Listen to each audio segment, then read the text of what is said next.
मैं ऐसा क्या करूं कि मुझे लगे कि मैं भी कुछ हूं।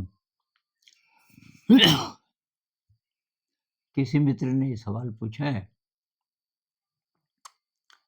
और उसके साथ कुछ और भी सवाल हैं कि मैं आध्यात्मिक कैसे बनूं, मैं क्रिएटिव कैसे बनूं इत्यादि। मतलब उनको पता है कि शायद अध्यात्म में मैं आगे बढ़ सकूं तो अ, मुझे लगेगा कि मैं भी कुछ हूं। तो भई इसका रूट ये है ना, लाओ त्सु कहते हैं कि ये इंटरनल पावर, हम मेरे जो अंदर की शक्ति है, उसका अगर मुझे पता नहीं है, तो तब ज़िंदगी में गरीबी नज़र आती है। उन लोगों को जो ये तो समझ गए कि ये जो पैसा है, अच्छी नौकरी है, इत्यादि, इत्यादि, इससे तो लगेगा नहीं कि मैं कुछ हूँ। ये वो उनको पता चल गया कि जो बाहर की दौड़ है, उससे तो ये होगा नहीं। तो फिर क्या करें? तो यार पहले तो ये विश्वास कि मैं जैसा भी हूँ, ठीक हूँ, अभी। अभी मैं जैसा भी हूँ, मुझे पता नहीं चला लेकिन मैं बहुत अ, पावरफुल हूँ, मैं रत्न हूँ और मैल से ढक गया वो रत्न, और इसलिए मुझे लग रहा है कि मैं कुछ नहीं हूँ। तो पहले तो टटोलो, क्यों लग रहा है आपको कि मैं कुछ नहीं हूँ? कि रोज़-रोज़ ज़िंदगी ऐसे ही कट रही है। तो अब जो-जो चीज़ें पता चल गई मैं आध्यात्मिक कैसे बनूँ, तो ध्यान शुरू कर दो। ध्यान शुरू कर दो और फिर धीरे, धीरे, धीरे आपका रस अगर उसके एनालिसिस में है, शास्त्रीय जो विवेचना होती है, भई ध्यान क्या है, बुद्ध क्या कहते हैं इत्यादि, तो वो भी कर लो, वो भी पढ़ लो। कौन-सा ध्यान? मुझे लगता है भई विपस्सना बहुत सही है, बहुत प्रामाणिक है, 2500 साल से चल रहा है और उसमें फिर और बहुत सारी चीज़ें आ जाती हैं। क्योंकि ध्यान की कुछ कंडीशंस हैं कि भई आप शील का पालन करोगे, हिंसा नहीं करनी, चोरी नहीं करनी, झूठ नहीं बोलना, नशा नहीं करना इत्यादि, और ये दिखावा नहीं करना, ये चीज़ें, और फिर पारमिताएँ, विनम्रता, कृतज्ञता, निस्वार्थ सेवा, इनका अभ्यास करना है। तो इसमें ये एक पूरा जीवन दर्शन है, मतलब इस तरीके से आप कोशिश करोगे जीने की, धीरे, धीरे, धीरे प्रगति होगी और आपको लगेगा कि मेरे अंदर शक्ति है। और फिर क्रिएटिविटी बहुत ज़रूरी है भाई।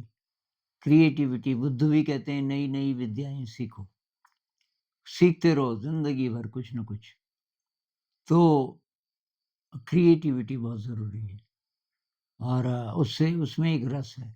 इन सब चीज़ों में जो रस है, ध्यान में और क्रिएटिविटी में, सेवा में, जो रस है वो रस आपको फिर बाहर की दौड़ में तो कभी मिलेगा नहीं।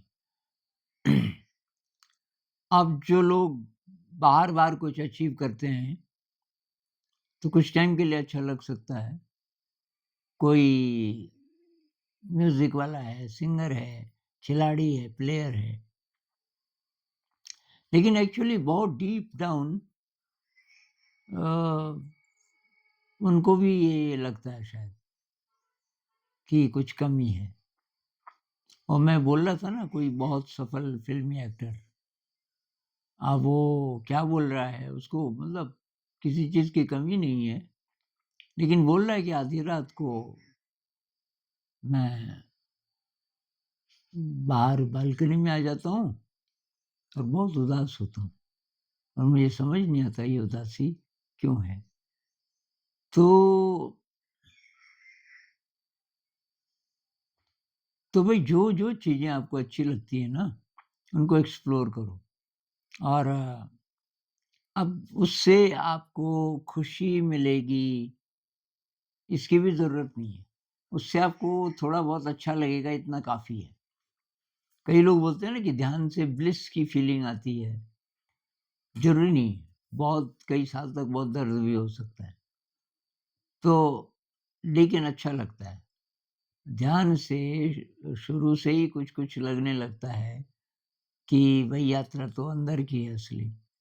अब उसमें दर्द आए या कुछ भी आए लेकिन यात्रा तो यही है। मुझे बहुत दर्द से गुज़रना पड़ा और वो मुझे पॉज़िटिव लगा। भई दर्द है मतलब सड़क बन रही है, रुकावट के लिए खेद है। सड़क ऐसी लग रही है कि जैसे जितनी थी पहले वो भी टूट रही है। तो भई वो टूट इसलिए रही है कि वो अब नई बन रही है। ऐसे-ऐसे कुछ एक्सपीरियंसेस होते हैं।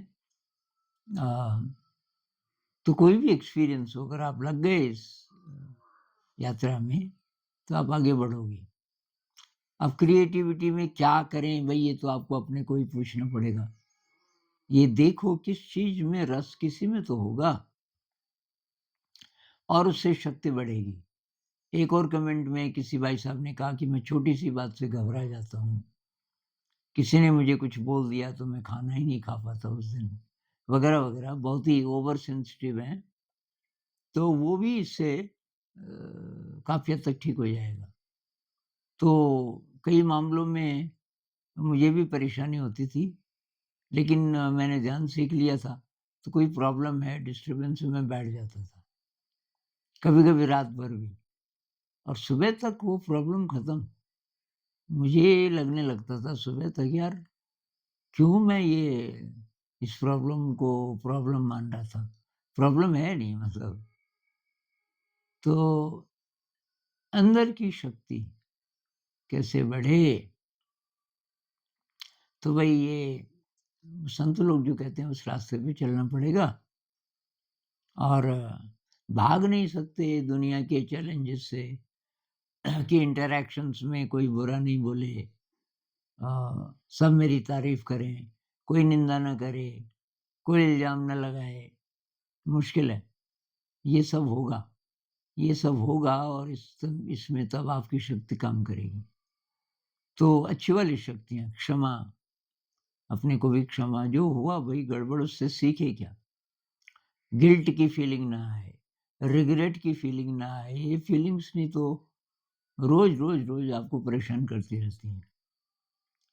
रिग्रेट जैसे कुछ अच्छा नहीं कर पाए, कुछ करना था, सेवा करनी थी, नहीं कर पाए, कुछ बुरा काम कर दिया, किसी को नहीं पता चला पर आपके अंदर ही अंदर रिग्रेट है। तो ये सारे आएँगे। इनके साथ आपको डील करना पड़ेगा और रैशनलाइज़ नहीं करना। रैशनलाइज़ का मतलब कि अब मैं क्या करता, परिस्थिति ऐसी थी, वगैरह-वगैरह इसलिए गलत काम हो गया। नहीं, उसको मानो गलत भी मत बोलो। ऐसा हुआ, ऐसा हुआ मेरी जितनी बुद्धि है, जितना विवेक है, उस समय जो था मेरे अंदर अ, उसके कारण ऐसा हुआ, उससे मैंने सीखा, बस। अब उसके बारे में सोच के कोई फ़ायदा नहीं है। तो एक तो ध्यान शुरू कर दो, विपस्सना मेडिटेशन 10 दिन का कोर्स कर सको तो बहुत ही बढ़िया। अगर नहीं कर सकते तो ये कुछ वीडियोज़ तो मैंने भी बनाए, कुछ दिन लाइव लाइव सेशन करते थे हम। अ, तो वो देख लो आप मेरे चैनल पे 20 से ज़्यादा हैं, जिसकी मदद से आप अभी शुरुआत कर सकते हो। फिर जब भी आपको समय मिले, वो 10 दिन का विपस्सना कोर्स कर लो तो बहुत बढ़िया। और क्रिएटिविटी में ढूँढो कुछ। सेवा, सेवा बहुत प्रकार की है। अब कोई भूखा है उसको खाना खिला दो वही सेवा है। अब ये ज़रूरी नहीं है, बहुत प्रकार की सेवाएँ होती हैं। आप किसी विद्यार्थी की मदद कर दो वो भी सेवा है। आप उसमें क्रिएटिविटी लाओ, कुछ इनोवेटिव। तो वही मैंने तो जो भी अपॉर्च्युनिटी मुझे मिली, उसमें मैं इन सब चीज़ों की प्रैक्टिस करने लगा। जैसे यहाँ पढ़ाने का अवसर था, उसमें वही इनोवेटिव क्या हो सकता है? तो बहुत अ, तरह की क्रिएटिविटी उसमें आई। इसमें सेवा क्या हो सकती है? कैसे करके बच्चों को बच्चे आगे बढ़ सकें?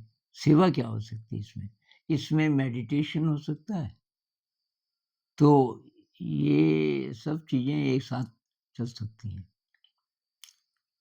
तो आप कोशिश कीजिए, मेरे ख़्याल से शुरुआत कर लीजिए आप मेडिटेशन से और देखिए कि फिर धीरे-धीरे और चीज़ें भी होने लग जाएँगी। अभी जो भी आपकी स्थिति है, जो भी स्थिति है, कुछ लोग कहते हैं कि ये नॉन-वेज खाते हैं, तो अब ये पहले छोड़ना पड़ेगा तभी ध्यान हो सकता है। भैया ध्यान तो शुरू कर लो, और अगर नॉन-वेज बाधा होगी ध्यान में, जो कि होती है ज़्यादातर, तो उसको छोड़ दोगे आप। होता क्या है कि जैसे-जैसे आप ध्यान करोगे, आप बहुत सेंसिटिव होने लगते हो। अब आपने महसूस किया कि मांस खाया, नॉन-वेज खाया तो ज़रा भारीपन है। तो धीरे-धीरे आप वेजिटेरियन फूड पे आ जाओगे अपने आप ही, उसकी चिंता मत करो। या मैं स्मोक करता हूँ, तो धीरे-धीरे खत्म हो जाएगा। आप ध्यान शुरू कर दो और फ़ोकस ध्यान पे करो, है ना? गड़बड़ पे नहीं। गड़बड़ चलेगा, साथ चलेगा, धीरे-धीरे कम होते-होते और काफ़ी कम हो जाएगा। तो ये शुरुआत है, उसके बाद तब संपर्क में रहना। मैं बहुत खुश हुआ भई कल अ, 2 से ज़्यादा कमेंट्स कल ही कल आए कि पिछले 7-8 महीनों में मैंने वो सारी चीज़ें की जो इस चैनल में हम बोलते हैं। अ, और अब ये प्रगति है। पहले मैं बहुत ज़्यादा सोता था, बहुत ज़्यादा, और आपने बोला था कि 7 घंटे तो ज़रूरी है, उससे ज़्यादा ज़रूरी नहीं है। अब कि मुझे 7 की भी ज़रूरत नहीं पड़ती।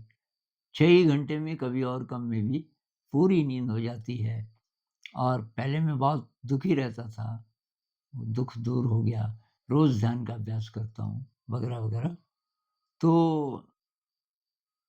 मैं तो अपने अनुभव से बोलता हूँ, भाई मुझे फ़ायदा हुआ, तो औरों को भी हो क्यों नहीं होगा?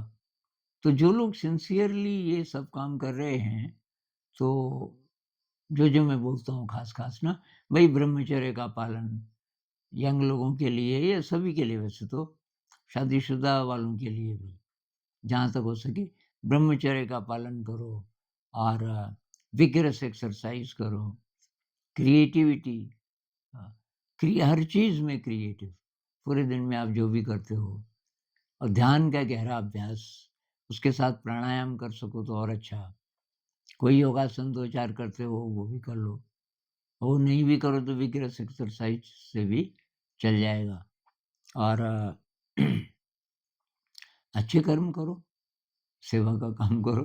तो यही मैं बोलता रहा पिछले 1 डेढ़ साल से इस चैनल पे। जिन-जिन लोगों ने इसको प्रैक्टिस किया, उनको बहुत फ़ायदा हुआ। तो आप भी शुरू कीजिए, ध्यान से शुरू कीजिए, फिर और चीज़ों का भी ध्यान रखिए। नमस्कार।